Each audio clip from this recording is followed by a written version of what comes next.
gain of 2. And that changes the playbook a little bit now for the guy calling plays. 2nd and 8. Now he's got to probably think about going to the air instead of maybe staying with the ground game.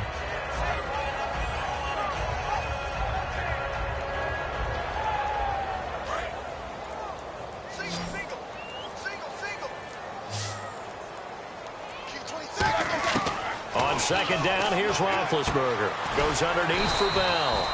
And he's able to get it down to the 25-yard line. 7 yards on the play. And just like that, it's 3rd down. I know most of the time when the ball's in the air, you're thinking wide receiver, tight end, but running backs, they can be a big part of any passing offense nowadays. 3rd down now following the completed pass.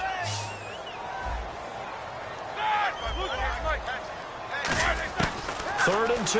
Now Roethlisberger.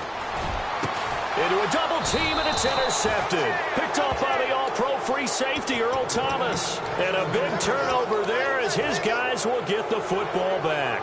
And Seattle now ready to march onto the field. And what do you think goes on here in this situation? If you got the football, you're trailing, you're back in your own territory with just a little time. Do you try something? You're thinking about jump-starting your team, right? You just mentioned it. They're down. They're trying to get back into the game.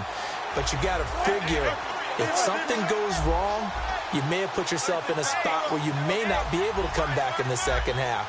Managing risk, this is a big decision here. After the interception, here's Wilson. And left side here, it's Graham. You know, Charles, for Graham, so much concern early in the season about whether he'd be ready to play this year, what would happen recovering from the tendon. Not only was he ready, he played every game this season for Seattle. And it wasn't just the injury concern with Jimmy Graham. It's how Seattle runs their offense. Remember, when he was in New Orleans, he could expect a ton of passes to come his way. But in Seattle, that number was going to be reduced. Would he be able to maximize what they were going to throw in his direction? And he certainly did this year, 65 catches. 65 catches, just shy of 1,000 yards, 6 touchdowns, too. They got pressure there and only rushing 3. And there's a defensive coordinator right now who is celebrating not just getting home with 3 there, but realizing if that's the type of pressure he can get in the entire game, then his pass defense is going to be excellent. Now hold everything here. We're going to get a timeout by the offense. It's just their first, so they'll have 2 remaining here before we get to halftime. On 1st and 10, it's Wilson. Steps away to his left. And the catch is made here by Tyler Lockett. And he gets this one. And hello, I guess Larry's halftime show was buttoned through. And we are moving on and ready to go for the 3rd quarter. And a fair catch signaled for and taken successfully. The Seahawks offense now, they get ready to head back onto the field. They're down here, but very much in this game. What's the tonality of a coach's talk when a game is within striking distance like this at intermission? Typically, what they're doing is emphasizing the things that went well in the first half and wanting more of that. Sure, you've got to go over some of the errors and clean up some things because there's a reason you're down. But overall, I think they want to stay positive, stay up with this team. We're just starting the second half, and we've got the football. Let's go ahead and punch it in, and then we'll take it from there. See how that recipe works. Wilson going to Rawls on the dump-off. And he's able to take this one up to the 35-yard line. It's an 8-yard pickup, and that'll bring up what looks to be a 3rd and inches. Can't be more than a half a foot. So still in search of the 1st down after that last completion. They'll run for it now. Here's Marcel Reese. No gain on the play there. A nice job defensively, and it likely forces a punt situation on 4th. They'll try and run for it with a power back. Reese. He's got a convoy, and he might be gone. And all the way in, touchdown Seattle. Marcel Reese, 65 yards. And the Seahawks are going to retake the lead. Well, that one's hard to believe. Not something you see every day. A very long run for the big guy. Normally we see his counterpart, right? The scat back, the guy with the so-called speed. But we saw a little bit of everything there, didn't we? The big, powerful man with the football. He can also stretch it out a little bit in the open field. time for the Steelers offense now to get set for their first possession of half number 2. They're down in this game. A chance for the offense, though, to put something on the board, get some momentum here in half 2. Try and get things kick-started for them. And you know at the half, they discussed how they were going to get that done. This is where scripting comes into play a lot of the time. How many plays do you script coming out of the second? Most of the time in the first half, you're scripting 12 to 16. I think in the second half, you're really scripting more like 8 to 10. Kind of a starter or an opener, whatever terminology they use. Just something to get you off to a quick start. Bryant, the lone receiver left. From midfield now, here's Roethlisberger. And he just throws this one away. That was a bit strange, and here comes the flag.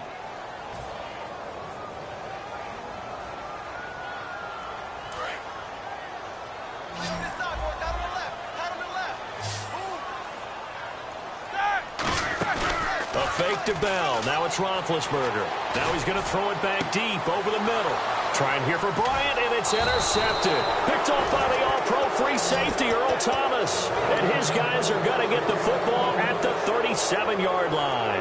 And Seattle now ready to march out of the field. And that recipe on their last drive that resulted in a touchdown looked pretty good, so they'll be hoping to do that once more. And it takes me back to when we sat with the offensive coordinator and the head coach. They felt pretty good about their game plan and thought there were some holes in the defense, and they exploited them the last time out. Let's see if they can come back and put together a similar drive. And we'll see if they can do just that.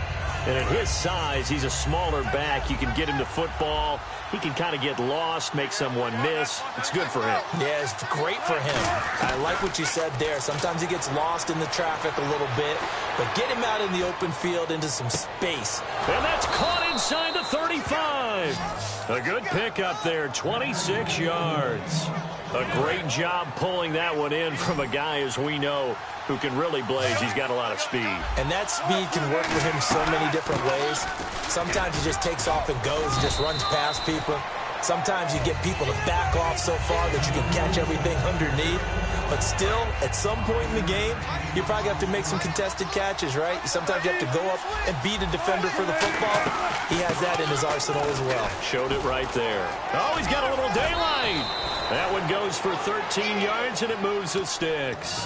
How many times do we say in this game that speed kills, and it does it in so many different ways? In this case, you got a back who's quick and shifty, can make moves, make people miss, but also gets to and through a hole before it can close down.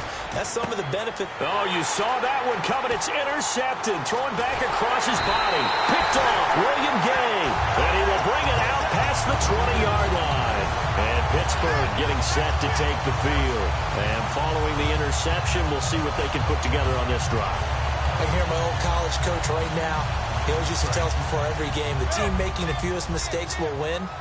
What they're hoping is that last mistake is their only one of the game. Coaches, that's all they talk about, turnovers, right? Minimizing those and maximizing opportunities. And he was hit as he threw it there, and it forces it incomplete. Let's look ahead for a quick minute. We don't have the schedules yet for next year, but what we do have are the 5 international games that will be played, 4 in London and then 1 again in Mexico, Jacksonville, Baltimore, Miami, New Orleans, Cleveland, Minnesota, Rams, and Arizona. Those in London, and then Mexico's going to get a great game. The Raiders and New England. Yeah, you're exactly right. And just think about the ones in London. Remember, they're splitting them between the 2 different stadiums in London, so they get a different flavor in all of these places. In Mexico, for the 2nd straight year, the Raiders are coming to town. That should be a whole lot of fun. Should be a ton of fun and a very good matchup. Now Roethlisberger on first down. And he's going to drop this off to Williams. Complete. They give him 13 yards there on the play and a fresh set of downs. Everyone's got to be able to catch the football. Doesn't matter what position you play, but if you're on offense, be aware a ball may come your way.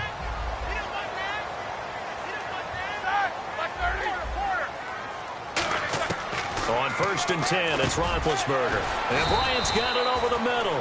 A gain of 6 there on 1st.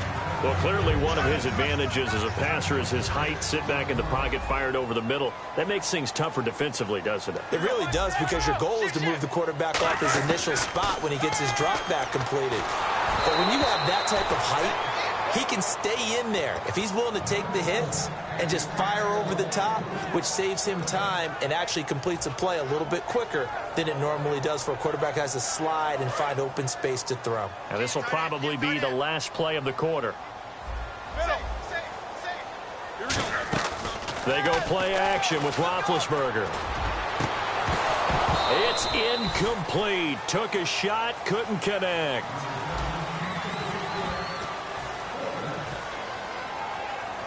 One score down. Here we go. They're going to go for it here on 4th down. Here we go. It's Roethlisberger on 4th down. He's going to fire one deep over the middle. And Big Ben intercepted a 3rd time. It's the Pro Bowl quarterback, Richard Sherman, past the 10 to the 11-yard line, and that's where the return stops. And out now come the Seahawks. And they had a nice little drive going last time. Threw the interception in the red zone. Costly. Bad enough to throw it anywhere, but that drives coach is insane. And a loose football. Rawls loses it. Hopping over the top. Doug Baldwin. He's at the 50. 30. The 20. 10. 5. And all the way in. Touchdown, Seattle. Doug Baldwin, 88 yards. And the Seahawks find a way to stretch their lead. I think it's easy to say mission accomplished on that drive. The goal was to increase the lead. They did exactly that. Hauschka now to send this one away following the score. This is fielded a couple yards deep. And he'll make it across the 20 as his guys will set up shop at the 23-yard line. And Pittsburgh getting set to take the field. And 3 interceptions in this game. And I would have to think, I wasn't a quarterback, but number 4 is kind of, oh, you're like, oh, man, I can't throw 4. No, what's interesting is what do the coaches decide to do now? Having thrown 3, do you alter your offensive strategy? Do you take the ball out of his hands and maybe turn to the running game? Or do you have that supreme confidence that he's going to turn things around? We'll see what they do. Dancing to his left. Man open left side is Brown. And down he goes, but he takes it up to the 40.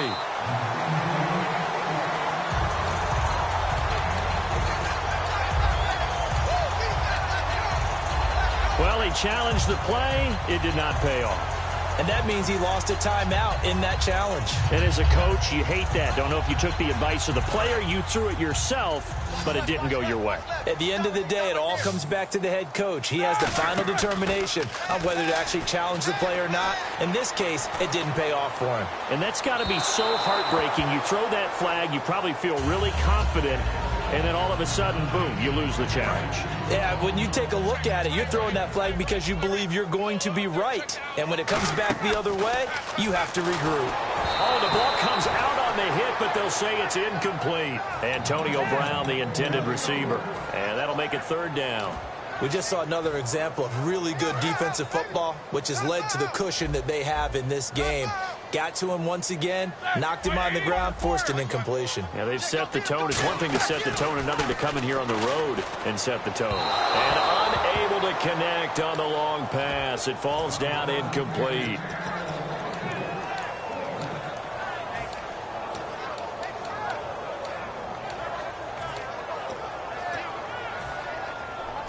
All right, they're going to try and keep hope alive here on 4th down. They're going for it.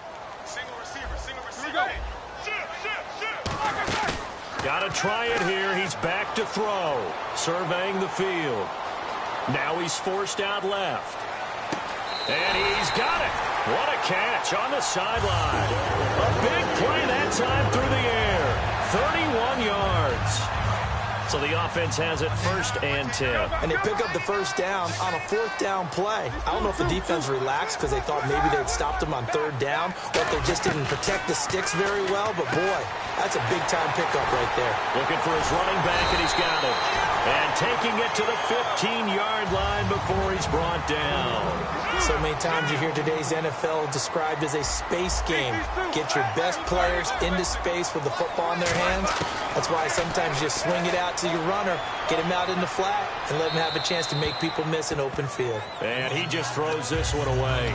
Smart decision here this close to the end zone, and it brings up second down. Offense walks to the line for play number 7 of the drive. I hope I don't sound too rah-rah on that one, but that's the exact right throw. Either your receiver gets it. And he's got his tight end. It's Green for the Steeler touchdown. Ladarius Green, a 15-yard touchdown grab. And the Steelers are able to make this a close game again. So a big play now as the Steelers will go for 2.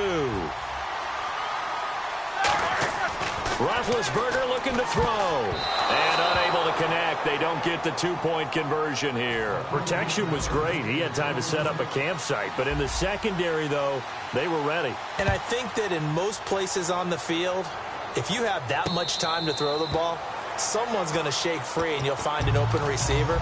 But condensed near the goal line on a 2-point conversion, all that extra, there's not any extra field. So it kind of closes in on them, and that allows you to cover a little bit better. They start on the ground with Rawls. And he'll get this one up to the 26. Credit him with a 1-yard gain there to make it 2nd and 9.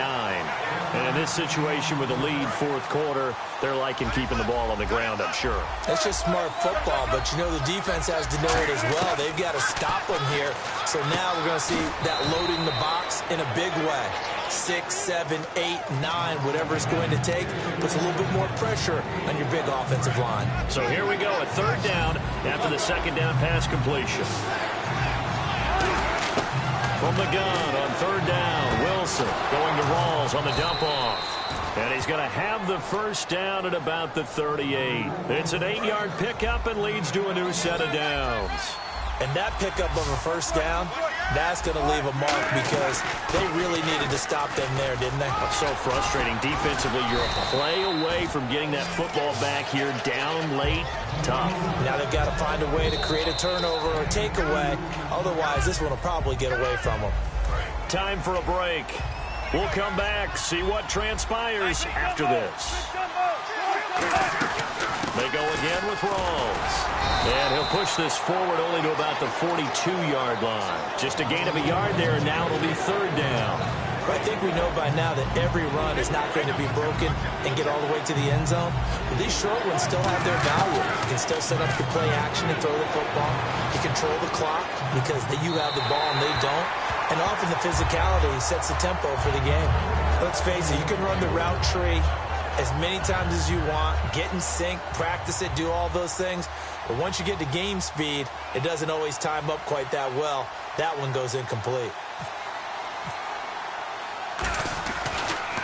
He gets it away, and I think they'll smartly play keep away here from Brown. And they'll play keep away from the returner as this one will be marked out of bounds at the 13-yard line. Pretty good spot. The Steelers offense now, they get ready to head back on the field. They're down here in a 1-score game, but the time, it's a factor, but it's not a huge factor right now, is it? It's really not, because this amount of time gives them a chance to run their offense, to go through play sequences.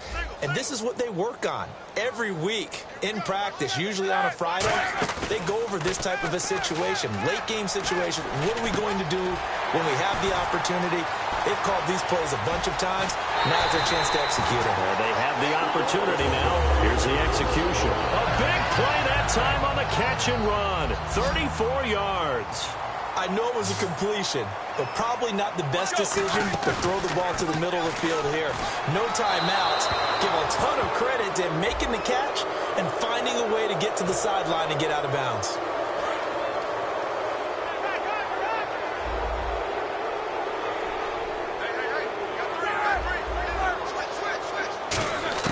He's back to throw. He's going to hit his man out of the backfield, complete. No gain on the play, and it'll bring up a 3rd down. Well, he caught it right at the line of scrimmage, and before he could even think about advancing it forward, he got hit. Great tackling, because that's what you're taught. Don't give up yards after the catch, and most offenses make a living off of yards after catch. Those hidden yards that may not go into the score sheet, but they count big for moving the ball and stretching the field. Really nice open field tackle. Back to throw. Man open right side. It's Rodgers. Now whistles come in. We're going to get a timeout here by the offense. It's just their first. They've got 2 more to use here in the final stages. And down by 5, they've got to go for it here on 4th down. Bryant, the lone receiver, left. Like 30. Hey, watch that. Check Mike 50. Focus. Rush it. Back to throw. And that is incomplete. They had to go for it with such little time remaining. And it would appear that the Seahawks are going to win this football game.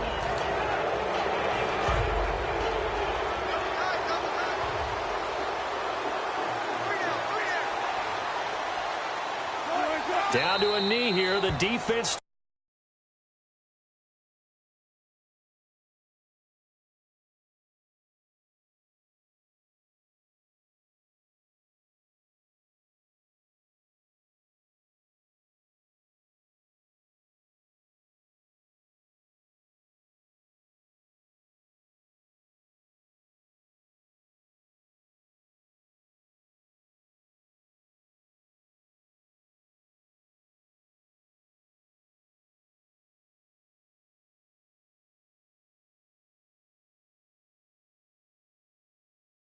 See if they want to use them. A road win.